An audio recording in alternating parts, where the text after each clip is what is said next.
నిర్మల్ జిల్లా కేంద్రంలోని మంచిర్యాల చౌరస్తాలో గల శ్మశాన వాటికలో పూర్తి స్థాయి సౌకర్యాలు కల్పిస్తామని మున్సిపల్ వైస్ చైర్మన్ అప్పాల గణేష్ చక్రవర్తి అన్నారు.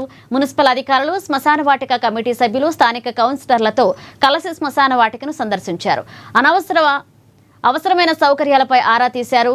ఇక అనంతరం మాట్లాడుతూ పట్టణంలోని మంచిర్యాల చౌరస్తాలో గల శ్మశాన వాటిక అసంపూర్తిగా ఉంది అని, అంత్యక్రియల సమయంలో ఇబ్బంది ఎదురవుతున్నాయని ఫిర్యాదులు రావడం ఆయన గమనించారు. ఇక 4 రోజుల్లో నీటి సౌకర్యం, శానిటేషన్ మెరుగుపడే విధంగా చర్యలు తీసుకుంటామని, అసంపూర్తిగా ఉన్న పనులను 3 నెలల్లో వేగవంతంగా పూర్తి చేసేందుకు చర్యలు తీసుకుంటామన్నారు. ఈ పనులపై అధికారులకు ఆదేశాలు ఇవ్వడం జరిగిందని తెలిపారు.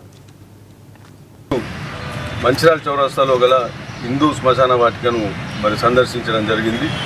ఇక్కడ ఫ్యూనరల్ జరుగుతున్నప్పుడు, ప్రతి సాగు జరిగినప్పుడు మేము ప్రమాణ స్వీకారం చేసి నుంచి ప్రతి సాగుకు ఇక్కడ నుంచి ఫోన్లు చేయడం జరుగుతున్నది. ప్రజలు ఇక్కడ స్నానాలు చేసేందుకు వాటర్ ఫెసిలిటీస్కి కానీ చాలా అవసరాలు ఇక్కడ అందుబాటులో లేవు.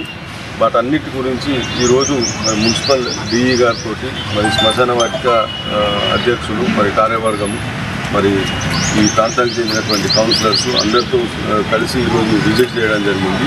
దీన్ని వచ్చే 4-5 రోజుల్లో మంచినీటి ఏదైతే స్నానాలు చేసేందుకు అనుకూలంగా చేయడం జరుగుతుంది. ఇమీడియట్గా డిఈ గారికి ఆదేశాలు ఇవ్వడం జరిగింది. 4 రోజుల్లో దీన్ని పూర్తి స్థాయిలో శానిటేషన్ కానివ్వండి అన్ని క్లీనింగ్ చేయించి వాటర్ ఫెసిలిటీ ఈ 4 రోజులలో కలగజేస్తాము.